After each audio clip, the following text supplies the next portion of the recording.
SCP-7600, 6 Feet Under, Part 1. Practically all of the wonders of the world were created using massive amounts of labor, dedicated towards a singular purpose, some of which have stood the test of time. While likely many of them were built with slave labor, they still represent some of the pinnacles of human achievement. Of course, in the SCP universe, there are a multitude of constructions that easily outshine anything created by mundane humanity, and SCP-7600 is certainly one of the most impressive.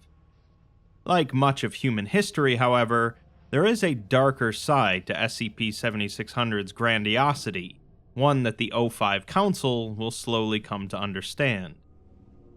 I'll note that 7600 is a sequel of sorts to the SCP-001 proposal, the Queen's Gambit, a reimagining of the Factory 001 proposal.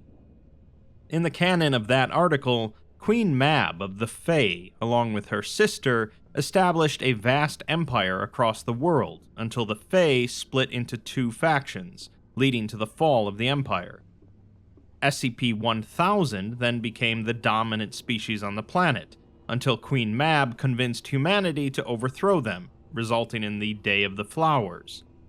The Foundation eventually got involved with a horrific factory and a fairy that they thought was Mab's sister, resulting in them eradicating the majority of the Fae population under the assumption that they all served Mab.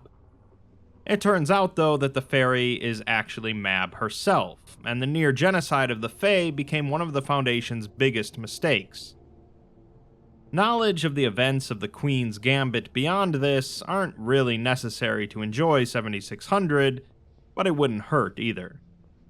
With that, let's take a look. SCP-7600 is a gigantic, biomechanical city megastructure located within the Earth's crust, inner and outer cores, spanning approximately 200 million cubic kilometers. Samples recovered from its oldest section, alongside citizen records, suggest that it was built around 210,000 BCE, and it is the primary habitat hotspot for nearly all SCP-1000 instances living on Earth. It currently is host to over 2 billion citizens, who refer to it as the City of Drovtul, short for Drovtul al-Had, meaning the key to our final frontier in the Yarin language.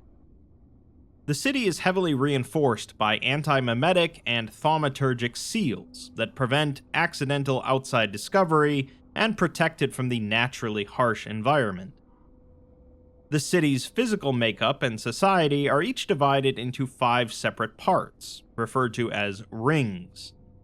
Despite their proximity, these rings do not interact outside of transportation systems between them, and they primarily differ based on their intended respective purposes.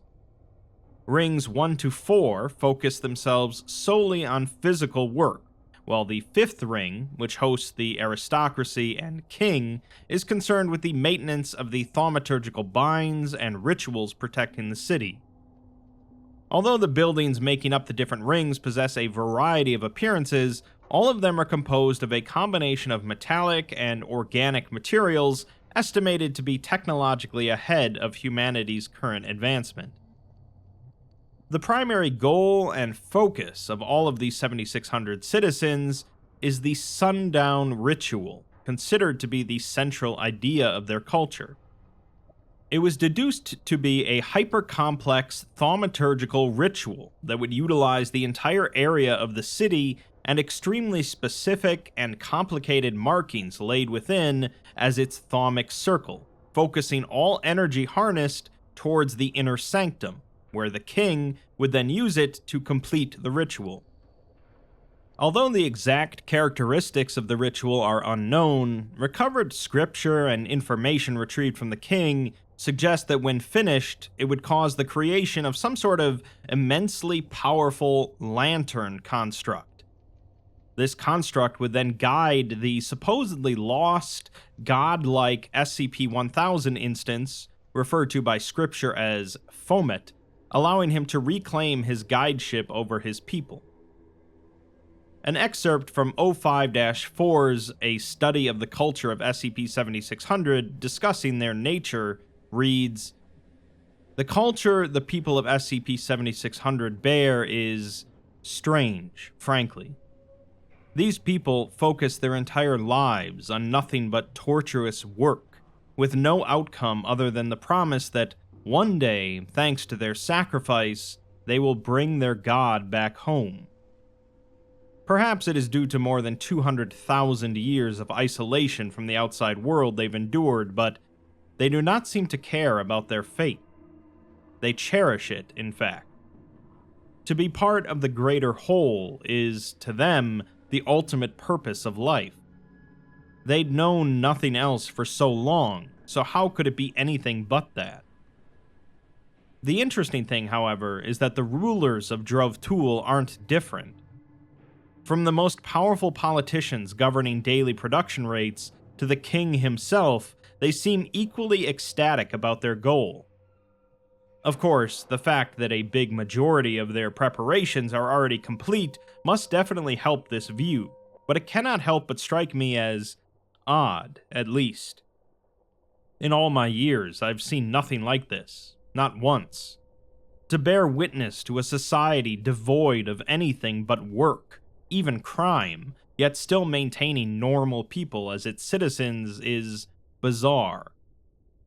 One explanation is that their god, this Fomet they speak of, is simply worth all of the troubles.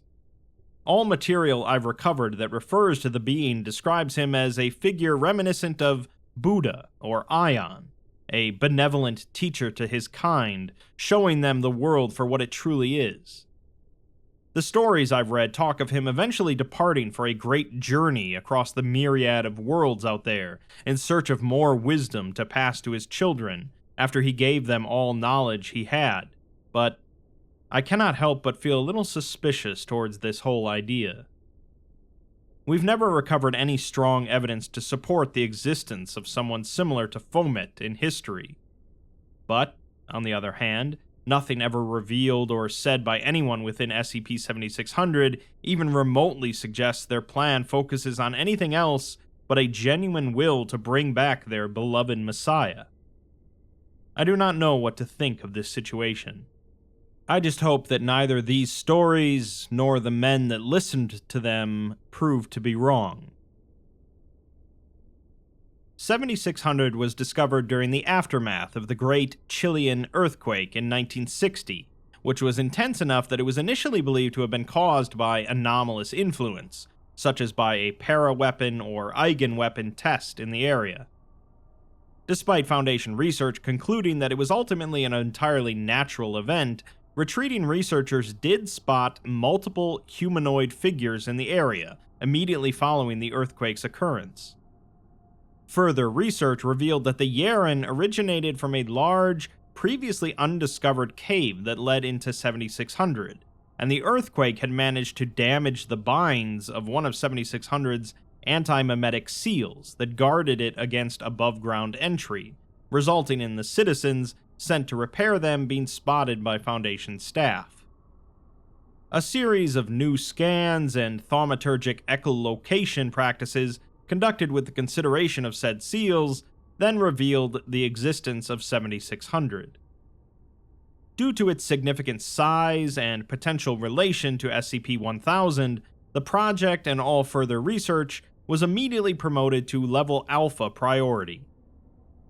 Before a manned mission could be dispatched, however, 054, who specializes in the history of the anomalous, especially Fae and Yarin-related fields of study, released a statement. It reads, "Ever since we founded ourselves amidst the chaos following the Sixth Occult War in the winter of 1870, the existence of SCP-7600, or at least something very similar to it, has been suspected by myself and my team. We'd always known where our second biggest neighbor, the Fae, lived. Avalon, as painful as its loss might have been, Esterberg, and High Brazil have been no secrets to any member of the anomalous world, but Yarin, or the Children of the Night, as we like to call them back then, had no such place to call home. No matter where we searched or how hard we tried, it just simply didn't exist. So that was what we led ourselves to believe for over 90 years. And then the 22nd of May happened.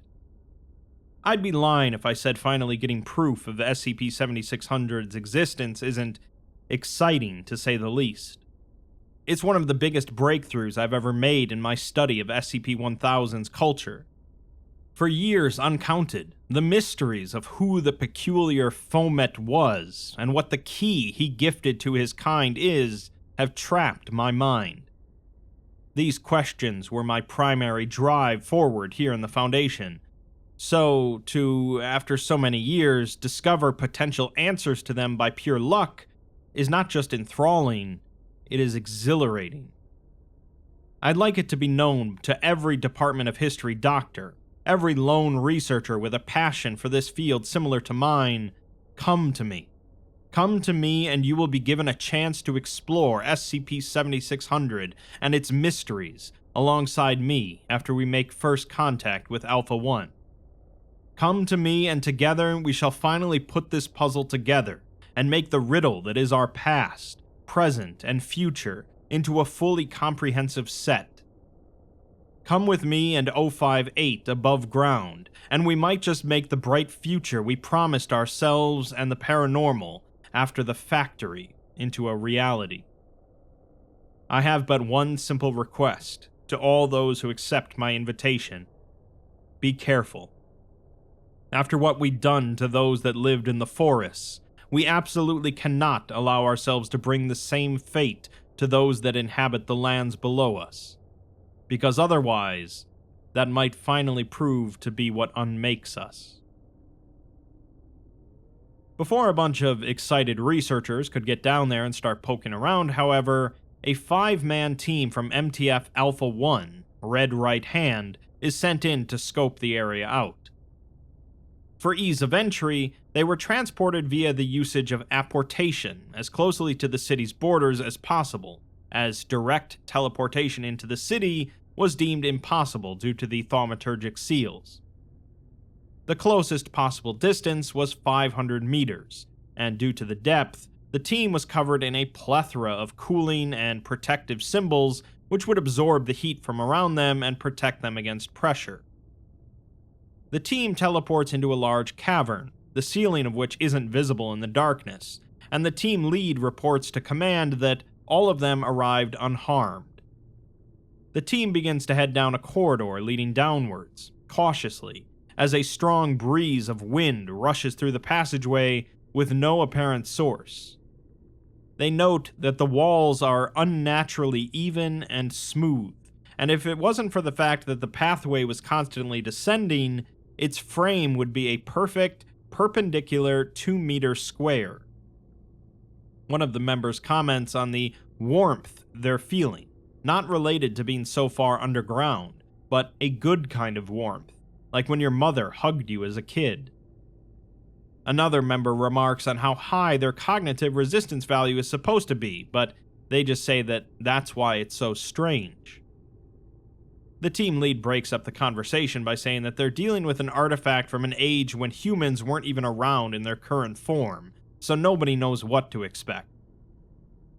The walls are seen to be covered in a plethora of markings not found to be thaumaturgical in nature. They begin as simple shapes and lines, but over time turn into larger structures, eventually concluding in a red, serpentine slash that forms rough outlines of a small humanoid figure. As the walls continue, the figure morphs into more and more drawings, spawning a series of what appeared to be working creatures, carrying chunks of rock and metal into giant, plant-like refineries. From there, they transport the material towards a castle, from which a large beam is ejected into a night sky, surrounded by stars. Above the palace, however, a single white border can be seen, separating the below from the cosmos, and the beacon terminates upon meeting it. This scene is repeated over and over the course of the 200 meters of wall the team passes. Suddenly, the sound of rapid footsteps is heard coming from behind them, though their radars do not pick up any heat signatures. The team stops, preparing their weapons, standing still in the darkness, before another wave of wind passes over them. They switch their vision over to Eve, revealing the entire cave to be glowing with heavy magic backlash, rapidly changing its Eve density and focus every second. The radiation dances around them like a flame, before vanishing and reforming into a humanoid shape in the distance. The shape starts to rapidly approach the team, with one member requesting permission to open fire, but the team lead denies the request, ordering them to keep running forward. They continue to quickly move ahead as the path starts to slide more and more downwards, and the markings on the wall turn into formations of gears, keys, and moon-like shapes. They grow bigger and bigger as the corridor becomes tighter and tighter, eventually forcing them into single file. Looking behind them, the figure suddenly splits back into 3, and then into 5, 10, and 20, all rapidly approaching them. The team leader shouts into her radio for command to send backup, but the transmission breaks up. The team continues to move forward through the narrow corridor, before it suddenly terminates 2 meters above the ground of another chamber, causing them to spill into it. They quickly pick themselves up and keep moving, noting a blindingly dense opening seen on the far end of the chamber. Looking back, they see the figures all standing at the end of the narrow corridor, unmoving. They continue to watch the team's movements as they proceed towards the light, and the team lead tells the others to ignore them. Once at the threshold of the light, the team receives a transmission from command that sounds urgent, but it breaks up. The team lead tries to establish contact, but it just dissipates into static, so she swears, shrugs, and leads the team into the light.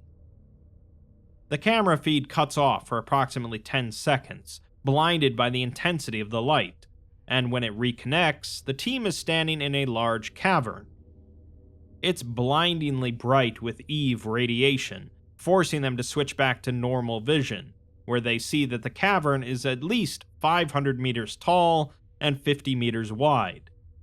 Its formation is reminiscent of a monumental man-made hall, with a paved floor and walls composed of bricks and polished stones. Throughout the length of the corridor on both sides, a series of approximately 1,000 humanoid statues stand, depicting various members of the SCP-1000 race. All of them have their eyes closed and their hands folded, holding stone staffs embedded into the dirt. Despite no identifiable light source being present, the entire area is dimly lit and half filled with fog, and in the distance, a 30-meter tall wall can be seen, made up of carefully crafted pillars and flanks. Magma is dripping from drains located inside of it, spitting the liquid out into a river, crossable only by a large stone bridge.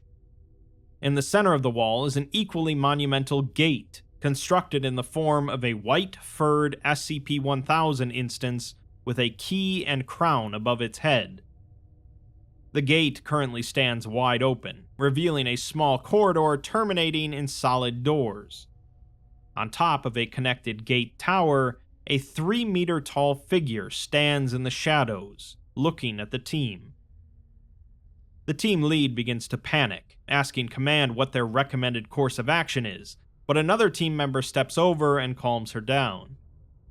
Eventually, the team proceeds forward, but halfway to the gate, the statues all animate and begin to rhythmically pound their staffs into the floor, as well as chant in an unknown language. The team flinches and starts to run towards the gate, realizing that the statues are not actually statues, but rather gray-skinned SCP-1000 instances. They open their eyes and start to sing faster, as the figure atop the gate draws forth some sort of weapon from its back. Command then comes through the team lead's headset, informing her that they can't pull them out of there, as the Eve density is too high for apportation. The only recommendable course of action is continuing forward towards the gate, as there are now thousands of figures behind them. She begins to tremble and asks if they can at least identify what they're chanting. For a few seconds, no answer is heard, until Command tells her that they believe they're repeating the words for Fey Butchers in their language. She swears again as Command cuts out once more. As they approach the gate, the figure standing on the tower suddenly jumps forward, landing near them and forcing a cloud of smoke and dust into the air. It's revealed to be a 3.5 meter tall, white-furred SCP-1000, wearing heavy armor constructed from some organic metallic material, ending in steel gloves with giant knuckles. In its left hand, it's wielding a 2-meter sword, vibrating with heat from the magma inside of it. Above its scarred face, tainted with a single white eye, a crown-like yellow formation is levitating. The creature growls, grasping its other hand, causing brown sparks to fly out from the tips of its fingers. The headpieces of half the team explode from Eve overdose, and the creature furrows its brows, before suddenly laughing. It speaks in English then, welcoming the children of Adam, and hoping their journey here was most pleasant. His voice is extremely rough, but is easily comprehensible, and he steps forward, extending his arms and smiling widely. He remarks that his messengers did not manage to welcome them properly, and he cannot imagine what a nightmare navigating these corridors must be for above-grounders. He then turns and starts to walk towards the gate, but after none of the team follows him, he turns with genuine surprise on his face. He asks what the matter is, as it would be quite a shame if heroes like them were to refuse a feast within the sacred city of Drovtul. He was so excited to finally talk to their kind after all they'd done since they last met, although he did hope to converse with one of their leaders. He then puts his right arm onto the team lead's shoulders, causing her to flinch, and he says that he's sure that the rest of the guests are all restless by now. The team lead finally complies and follows him, signaling the others to follow as well. They all exchange nervous looks, but continue forward, eventually making their way into the tight corridor within the gate. After a couple of minutes, they come to a set of large wooden doors, which the creature opens while smiling. He welcomes them to Drovtul al-Had after more than 200 millennia, bidding them to feast together in memory of their recent brave deeds, for the night is still young. He laughs and gestures them to enter, as the camera feed gets filled with error after error, with every Eve and light parameter overloading. One by one, every Alpha 1 member disconnects, and the log terminates. Due to an overload of Eve radiation on a scale almost never seen before, both the camera and audio feeds of all team members were terminated. For the next 36 hours, no contact from the agents was initiated. After exactly 36 hours, however, the agents were suddenly teleported inside of their main quarters at Site-01. They were all perfectly intact, but were wearing highly unusual clothing and were extremely dirty.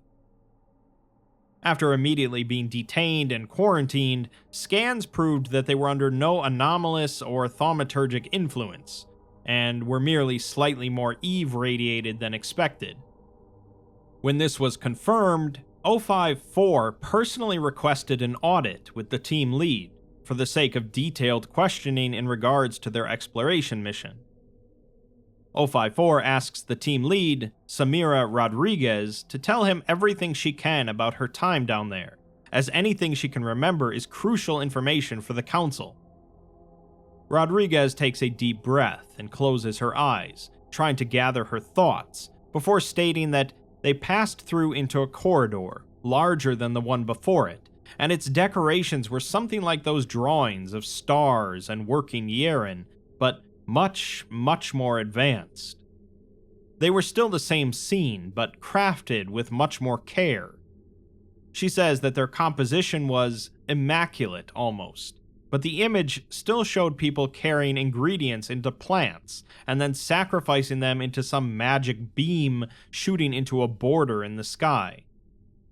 The corridor was long, and they walked for at least an hour, as the king kept that happy expression the whole time, even after they told him that they needed a break many times. It was almost as if he didn't listen, just telling them that they needed to hurry to some feast, and how happy he was that the children of Adam visited the domain of his people once more. She's not sure if he did that with joy or some sort of insanity-driven passion, but he put significant weight on the word Adam every time. When they entered the city after hours of walking, the king changed from happiness to overbearing pride. She says that the city was nothing like they'd ever seen, with not even Alagada feeling that strange. It was simply monumental, on a scale that she didn't think was possible, and by all means shouldn't be possible. Their first contact was in some work district, with the sky at least 20 kilometers beneath the ceiling engulfed in a sea of fire, smoke, and dust. From every corner of the place, they could feel steps and voices, always murmuring about work, as that's all she could gather from what little Yarin she knows. They walked above them all on a golden bridge, with the king not even looking at the world beneath him. All she could see below were his subjects who greeted him, kneeling amongst flowing molten metal, suffocating smog, and deafening cracks in stone. They continued walking, but she says that upon entering the city, it's almost as if their exhaustion melted away. Their steps were accompanied by warmth, almost exuding from the myriad pipes and valves, while the world was illuminated by the fires and magma dripping down from the ceiling onto controlled casts and lakes. The people turned like gears, with every moment and every single movement they made somehow contributing to whatever machine they were making, even as they wandered streets engraved in symbols she didn't understand. 054 asks her to elaborate on those symbols, which she says were everywhere, seemingly untainted by all of the dirt. They covered the cobblestone streets of Druvtul in their various shapes and sizes, and were laid on every centimeter of the path. She shakes her head and says that it felt so surreal that it's difficult to talk about it without getting a bit emotional. 054 says that he understands, but asks if there was something to the city other than factories. She says that eventually, although she has no idea how long, they made it to the palace. They went through some golden pathways she feels are reserved for only those like the king, and they arrived in the single biggest area she's ever seen. She compares it to stargazing on a cloudless night, and the overwhelming notion of incomprehensible size, but applied in every direction. The cave of the inner sanctum is a place beyond size, time, and man itself, extending everywhere, forever. It was nearly unbearable, and though she's not cowardly, it struck fear into her heart, like it was telling her that she was unworthy to even look at it. From its ceiling, wherever it was, lava fell, filling an impossibly hot ocean around an equally impossible large and faraway island. She pauses to take multiple deep breaths and says that atop the island was the palace, calling it a monument to the capabilities of man, built from metal entangled with plants, standing large and proud in this undefeatable, incomprehensible space, as if it was challenging the rules of reality itself. Skyscraping towers waved flags covered with keys, stars, and crowns, and nearly blinding light shined from somewhere. This was all built around a tree so big that it reached above the structure, with a hollow middle, and it all just stood there, laughing at the world around it. Guided by the king, they went inside, and inside the castle was a feast. It was a feast like she'd never experienced, even in Alagada, making all of her senses explode with a billion feelings she didn't know existed. Walking through those halls felt like a fever dream, as her and her team navigated through 100 rooms with so many people that she couldn't even begin to describe it all. The thaumaturgically sensitive member of the team was bordering on insanity, experiencing all of the food and drinks and smells and sights. She could feel their every sense practically begging for help, but in their eyes, she could see that they didn't want it to stop. 054 asks what the feast was like, and Rodriguez says that they didn't join the festivities upon arrival, as the king took them to a large balcony overlooking the magma lake from 2 kilometers up. On its shore, they could see towering humanoid figures, standing and stretching forever into infinity, and in the sky above them, they could finally see that there were stars. She's sure that they were fake ones, but they looked like the real things, dancing around in those artificial cosmos, and they were brighter than what she'd known stars to look like, as if they were made by someone that had never seen them before. The king said something about liberation awaiting as he pointed to his own virtual universe above his head. She can't really describe what it truly felt like, but the halls were filled with various SCP-1000 nobilities and mages, all carefully looking at them as they made their way towards their designated seats. They were the only ones that weren't filled by guests, with 5 of them bearing the names of her team, and the 6th one belonged to a name that's been redacted due to the O5 Council Identity Protection Protocol, suggesting that it's 054's real name. The king saw them to their chairs and told them to have fun. She thinks that they did, but she doesn't remember, as it went by infinitely fast and yet impossibly slow at the same time. It was as if time itself had unraveled into nothingness, all the while making her experience and consume things that were not meant for her brain or her soul. It was like a sickeningly real fever dream, tainted only by the sour smell of alcohol mixed with the sweet taste of the food. She's sure that their NOAA specialists will tell him more, because she just can't remember anything else, and all she can say for certain is that after more than a day of that, the king came to them again. He gently tapped them on the shoulders and said that it was time to go, although she could feel that he was disappointed. Before he sent them back, he leaned in close to her, uncomfortably so, and stared at the chair that had been empty all night. He stared and whispered to her that he wanted to talk to 054.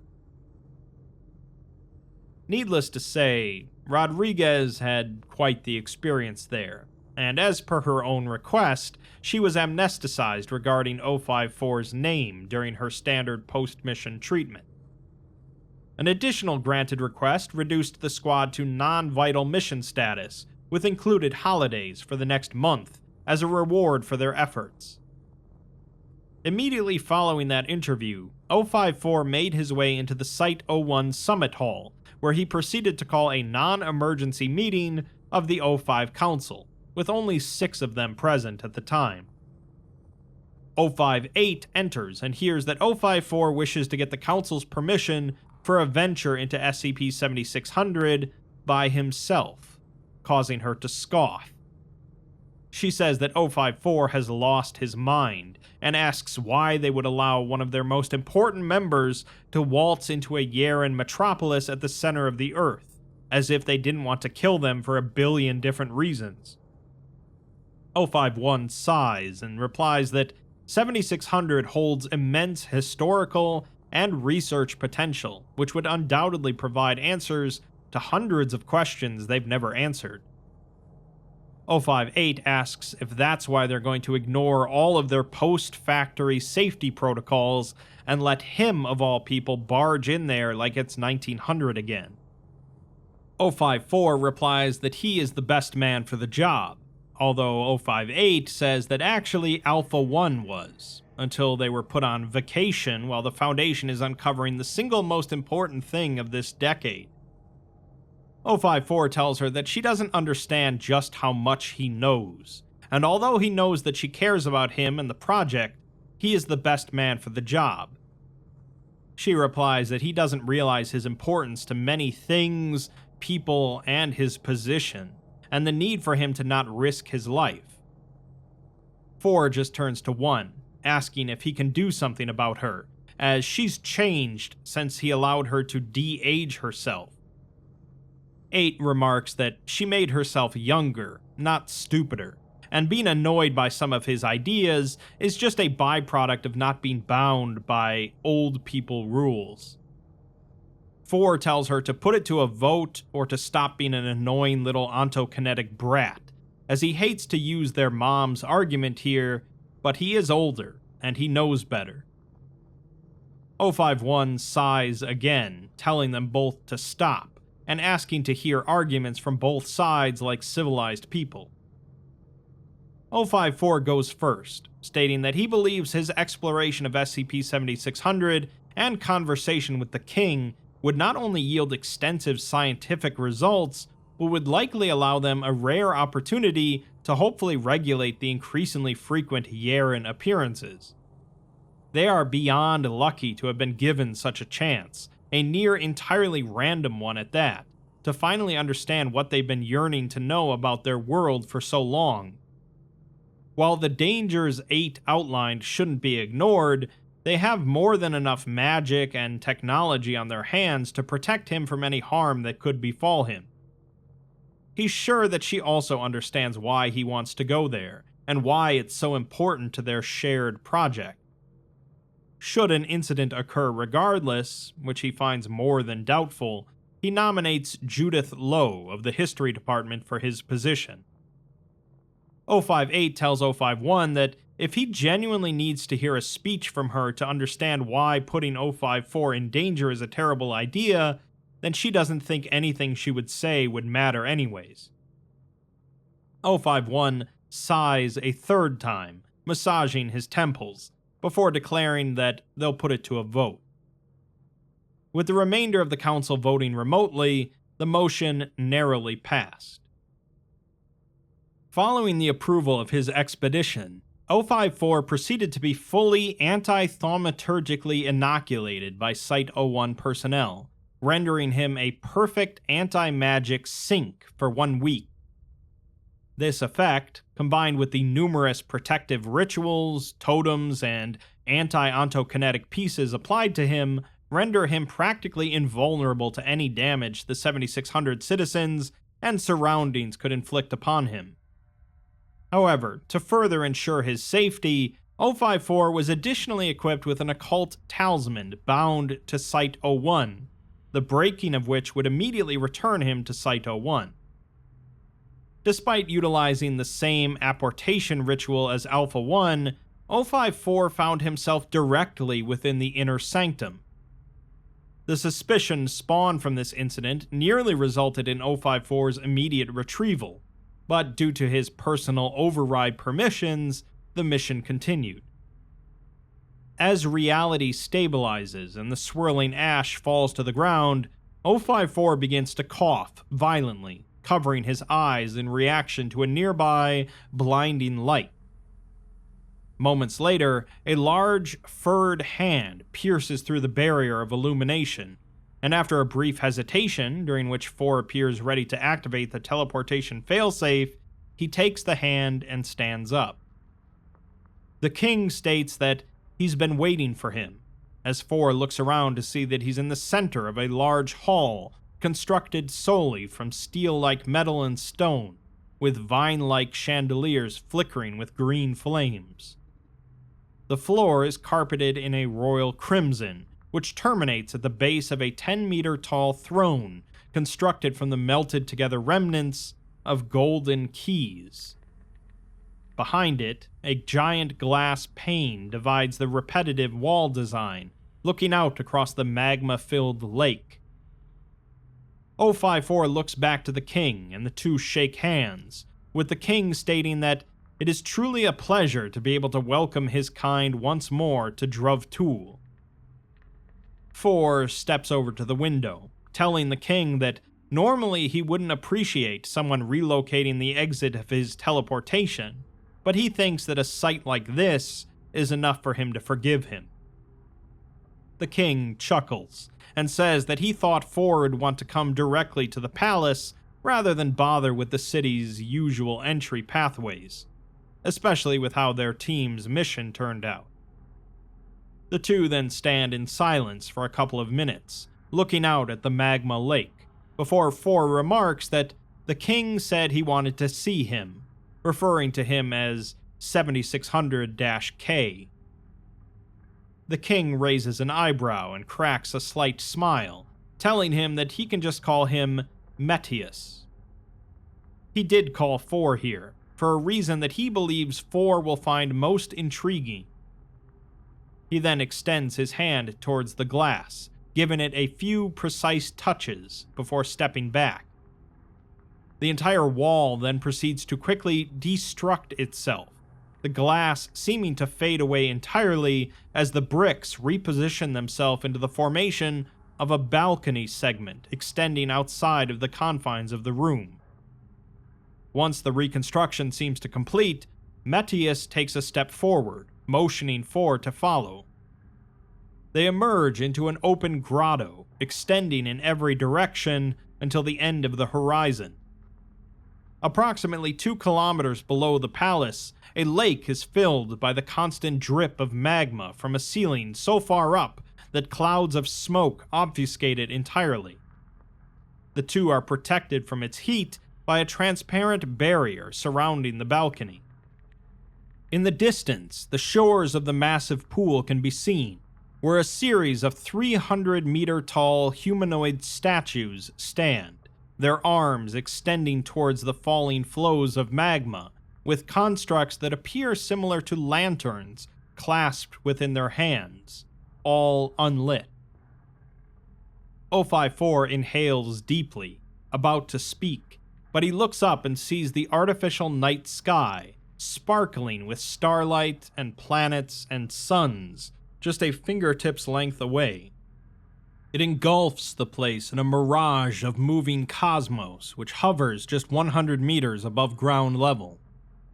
4 extends his hand forward, causing one of the stars to come down towards his palm, bursting with light and comfortable warmth, before disappearing moments later. He simply stares at his hands, before asking Metius how, and more importantly, why they do all this.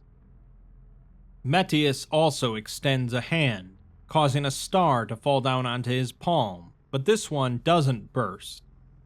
He instead gently throws it back up, where it shines even brighter. He tells 4 that he brought him down here because it would be difficult for their kind to understand what he truly wants to share without any of them seeing this first. He knows that he has many questions, and he will answer any of them more than gladly, but many of them he will simply have no answer for. For most of them, though, it goes back to that question of why. Why go to the effort of building all of this? Why not fight back for the right to live among humans? He has heard those 2 questions alone, 1,000,000 times from the lips of every great man he has invited here over these endless millennia. He thinks that 4 will be the first to understand, however, so he'll share a story. Before humanity's time, his people created an empire so large that it spanned the entire globe, and they did things much more peacefully than those that came before them. They gave humanity warless homes so that they could live in the light, as the Yarin did in the dark. From organic skyscrapers tall enough to hear infinity, to minds deep enough to make them feel their bounds. They were everywhere, always and forever in peace. They created a society that could not only thrive, but a society that could thrive in tandem with humanity. In the millennia that would come, however, Earth grew to be less than enough for the Yarin. They uncovered the mysteries of all the myths and legends that once shrouded the unknown, and everything to comprehend they understood thoroughly. With all the knowledge they had, they tried to expand upward to the myriad worlds above them, hoping to find a planet to host them, leaving the Yarin and humanity to live alone. The Queen, however, did not like that, referring to Queen Mab of the Fae. Somewhere from beyond her grave, she cursed them, casting chains upon them heavy enough to bind the entire species to Earth.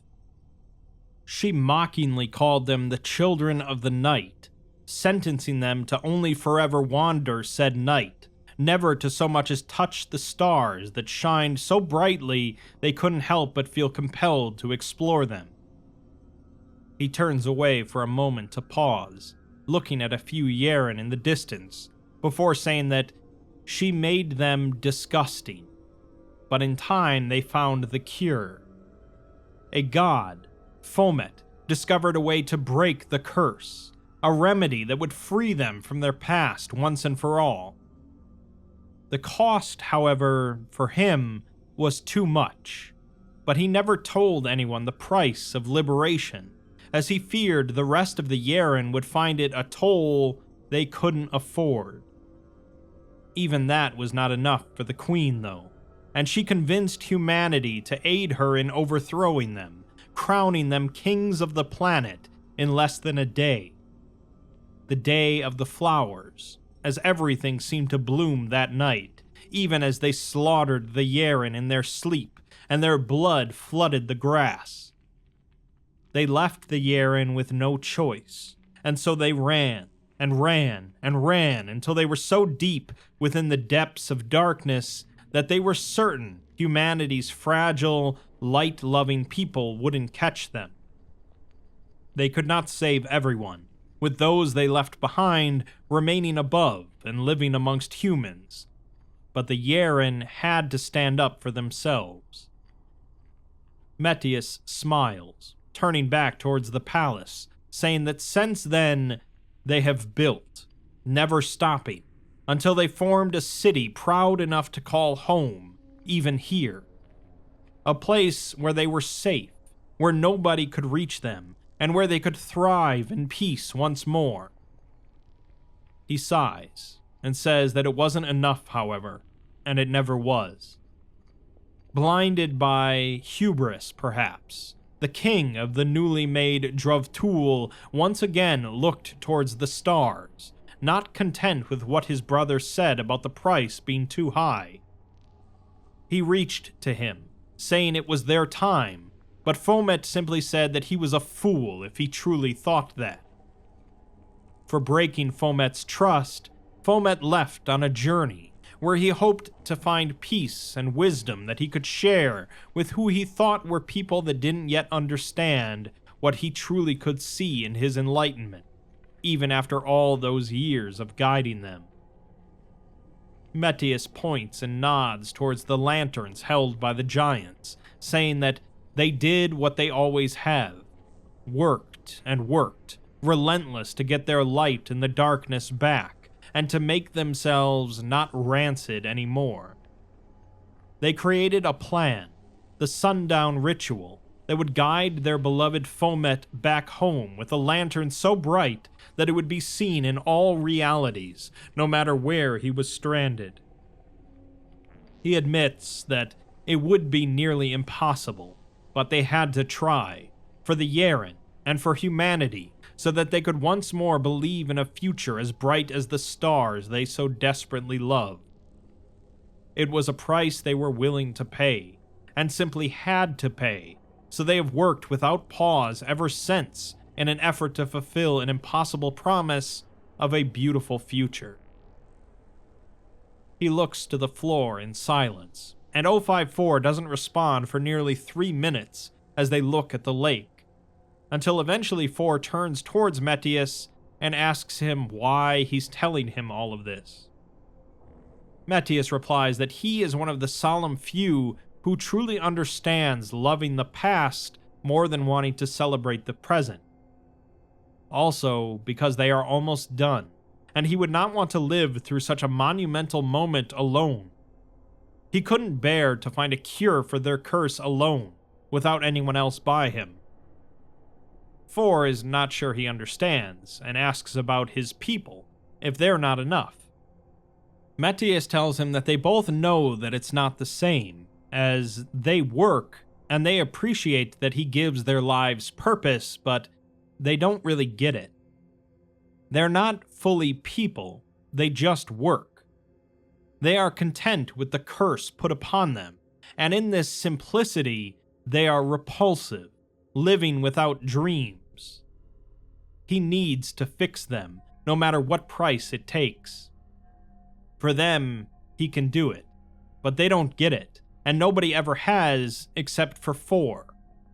A man that, similarly to him, sees that what came before them is more important than what surrounds them now. 4 then asks about the others of their kind that live above ground, as surely they would understand at least a little. Metius smiles sadly and says that they would not, as they don't even know their past, so how could they make it their life's purpose? They're even more rancid, and need to be fixed even more. Besides, they barely allow non-Phometians inside of the city, as he would not want someone that cannot believe in what he stood for to work for him, especially someone as violent as them. After a brief pause, 4 asks how he knows all of that, to which Metius reveals that he was there to see it, and that he was that foolish, foolish king. After another pause, 4 asks why him specifically, after all he and his colleagues have done, after the factory that he didn't stop. Metius tells him that it's because he doesn't believe any price is too great for wisdom, and 4 has paid quite the hefty debt for his perspective.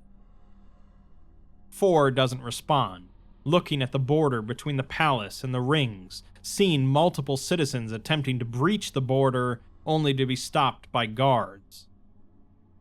Metius asks if he'll help him, as he can and will provide any and all answers for his questions if he simply listens to an old man as the fires finally burn and Fomet comes home. All he asks for is company during what would most likely be his final day, as he needs someone to help him bear the burden of the price he needs to pay. He extends his hand, and 4 hesitates before accepting, telling him to show him what he can do to help, and he'll try his best to assist. Before their hands touch to shake, however, 4 extends his pinky finger, looking Metius directly in his eyes and moving his wrist in a circular manner whilst whispering an inaudible phrase. Red lightning sparkles around himself, rendering the agreement a thaumaturgic death oath, meaning that if 4 breaks his word, he'll immediately die. Metius nods and puts his arm around 4's shoulder, telling him to come with him, as there is still much work to be done. So, it turns out that there's quite a few Bigfoot left, and they've spent tens of thousands of years building the biggest city the world has ever seen, all to create a beacon for their lost god to return to.